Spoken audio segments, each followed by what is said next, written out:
Praise lord. యేసుక్రీస్తు నామములో మీ అందరికీ శుభములు. ఈ మార్నింగ్ మన్నాన్ని ఈ కార్యక్రమం ద్వారా మీరు మీ కుటుంబం దీవించబడుతున్నారని విని దేవునికి కృతజ్ఞతాస్తుతులు చెల్లిస్తున్నాను. ఈ కార్యక్రమాన్ని గురించి అనేకులకు పరిచయం చేయండి. మీరు ఇంకా దయించకని యూట్యూబ్ ఛానల్ సబ్స్క్రైబ్ చేయకపోతే త్వరగా సబ్స్క్రైబ్ చేసుకోండి. దేవుడు మిమ్మల్ని మీ కుటుంబాన్ని ఆశీర్వదించుగాక. ఈరోజు నా ప్రధానమైన ప్రార్థన ఏంటంటే ప్రభు మనం ముట్టాలి.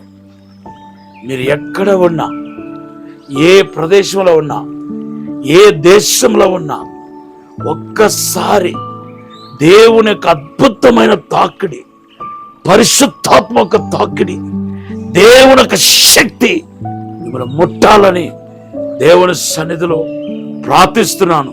ఇప్పుడు కూడా నా అంతరంగ ఆత్మ, నా లోపల నుండి పరిశుద్ధాత్మ దేవుడు మీ కొరకు విజ్ఞాపన చేస్తున్నాడు. ముట్టండి తండ్రి, ముట్టండి తండ్రి, ముట్టండి తండ్రి, ముట్టండి అని ప్రార్థన చేస్తున్నాడు. ఖచ్చితంగా మీ జీవితంలో దేవుని యొక్క తాకిడిని ఈ క్షణమే రుచి చూడబోతున్నారు. ఇప్పుడే రుచి చూడబోతున్నారు. మీరు ఆపత్తులో ఉన్నారా? కష్టాల్లో ఉన్నారా? కీడులో ఉన్నారా? ప్రమాదంలో ఉన్నారా? నిందలు, నేరాలు, అవమానాల చేత బాధపడుతున్నారా? మీ హృదయం వేదనతో నిండి ఉందా? జరగకూడనిది జరిగిపోయిందని బాధపడుతూ కుమిలిపోతూ ఉన్నారా? మీ ప్రియమైన వారిని పోగొట్టుకొని మీ జీవితంలో నష్టపడుతూ బాధపడుతున్నారా? ఆర్థికంగా పెను నష్టాన్ని ఎదుర్కొంటున్నారా? ఫైనాన్షియల్ ప్రాబ్లం ఉన్నారా? కోర్టు సమస్యలో ఉన్నారా?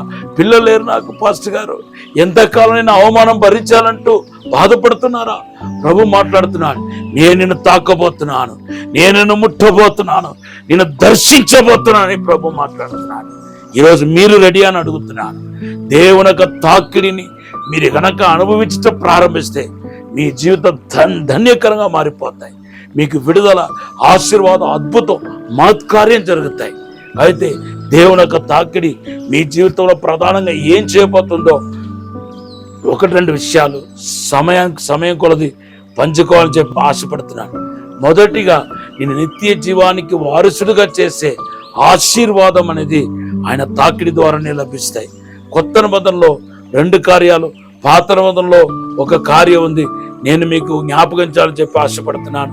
మార్కు సువార్త 10:11 యేసు ప్రభువు వారు తన బిడ్డలను తాకాలని తల్లిదండ్రుల దగ్గరికి తన బిడ్డలను యేసు తాకాలని తీసుకొచ్చారు. యేసు ప్రభు వాళ్ళని తాకటమే కాకుండా వారిని ఆశీర్వదించాడని పరిశుద్ధ గ్రంథంలో రాయబడి ఉంది. అంతేకాదా, మన దేవుడు 1 అడిగితే 100 ఇచ్చే దేవుడు. అవును, మనం అడిగింది 1 కానీ 100 ఇస్తాడు.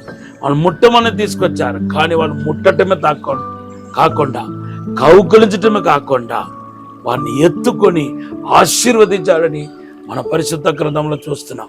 అలాగే శిష్యులను కూడా ఆశీర్వదించాడు, తన హస్తాన్ని చాపి ఆశీర్వదించాడంట. లూకా సువార్త 21:50-52 చదివితే పరలోకానికి ప్రభు ఆరుణమవుతూ వారిని ఆశీర్వదించినట్టుగా మన పరిశుద్ధ గ్రంథంలో చూస్తున్నాం.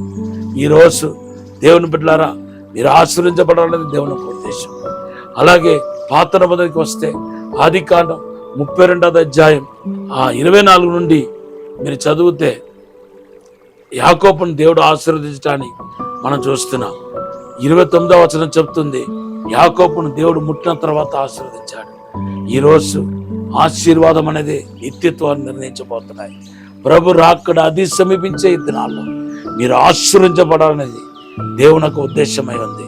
అందుకొరకే దేవుడిని తాకబోతున్నాడు. మత్తయి సువార్త 20:34-36 చదివితే దేవుని బిడ్డలారా, ఆశీర్వదించబడిన వారిని మాత్రమే పరలోకానికి ఆహ్వానిస్తున్నాడు. అంటే మీ ఆత్మ సంబంధమైన, భూ సంబంధమైన ఆశీర్వాదాలు మీ నిత్యత్వాన్ని నిర్ణయిస్తుందనే విషయాన్ని మీరు మరవరాదు. ఈరోజు మీరు ఆశీర్వదించబడాలి. ఆత్మీయంగా ఆశీర్వదించబడ్డారు అనే దానికి గుర్తు ఏంటంటే దేవునితో సహవాసం. ప్రభుత్వం నడుస్తారు, దేవునితో సహవాసం చేస్తారు. ఎంత లోతుగా ఎక్కువ దేవునితో సహవాసం చేస్తున్నారో అంత ఎక్కువ మీరు ఆశీర్వదించబడ్డారని గుర్తు. అలాగే భూ సంబంధంగా ఆశీర్వదించబడ్డారనే దానికి రుచి ఏంటంటే మీకు దేవుడు ఇవ్వటం ద్వారా, ఆర్థిక వనరులు ఇవ్వటం ద్వారా, మీకు ఈ భూ సంబంధమైన ఆశీర్వాదాలు ఇవ్వటం ద్వారా మీరు అనేక మందికి పంచిపెడతారు, అనేక మందికి హెల్ప్ చేస్తారు, అనేక మందికి తోడుగా నిలుస్తారు. ఇది భూ సంబంధమైన ఆశీర్వాదం. ఈరోజు మీరు ఆశీర్వించబడాలనేది దేవునికి ఉద్దేశం అండి. నా మనస్సులో చాలా ఆరాటపడుతున్నాను. మీరు నీతిమంతులు, యేసు రక్తం వల్ల మీరు నీతిమంతులు అయ్యారు. బైబిల్ ఏం చెప్తుంది? సామెతలు 3:33లో నీతిమంతుల ఇంట్లో ఆశీర్వాదం ఉంటే అని రాయబడి ఉంది. అవును, మీ నివాసం ఆశీర్వించబడాల్సిందే, మీ పిల్లలు ఆశీర్వించబడాల్సిందే, మీ కుటుంబం ఆశీర్వించబడాల్సిందే, మీరు చేసే బిజినెస్ ఆశీర్వించబడాల్సిందే, మీరు చేసే సేవ ఆశీర్వించబడాల్సిందే. ఆత్మీయంగా, భూసంబంధంగా, పరసంబంధంగా మీరు ఆశీర్వించబడాలని కోరుతూ ప్రార్థిస్తూ మీ కొరకు ఒక చిన్న ప్రార్థన చేస్తాను. పరిశుద్ధమైన నమ్మకమైన పరలోక తండ్రి, ప్రభువా మమ్మల్ని ఆశీర్వదించమని అడుగుతున్నాను. ఇప్పుడే అయా తండ్రి, సమస్త ఆశీర్వాదాలు, ఆత్మ సంబంధమైన, భూ సంబంధమైన ఆశీర్వాదాలు ప్రతి ఒక్కరి జీవితంలో సంపూర్ణంగా క్రియ చేయాలని ప్రార్థన చేస్తున్నాను. ఇప్పుడే అద్భుతం జరిగించండి ప్రభా, విడుదలగా ఇచ్చండి ప్రభా, దైవిక మహిమ దక్కాలని ప్రార్థన చేస్తున్నాను. ఇప్పుడే ముట్టుమని, తాక్కుమని, దీవించమని యేసు నామములో అడిగి వేడుకుంటున్నాం తండ్రి. ఆమేన్. Have a blessed day. God bless.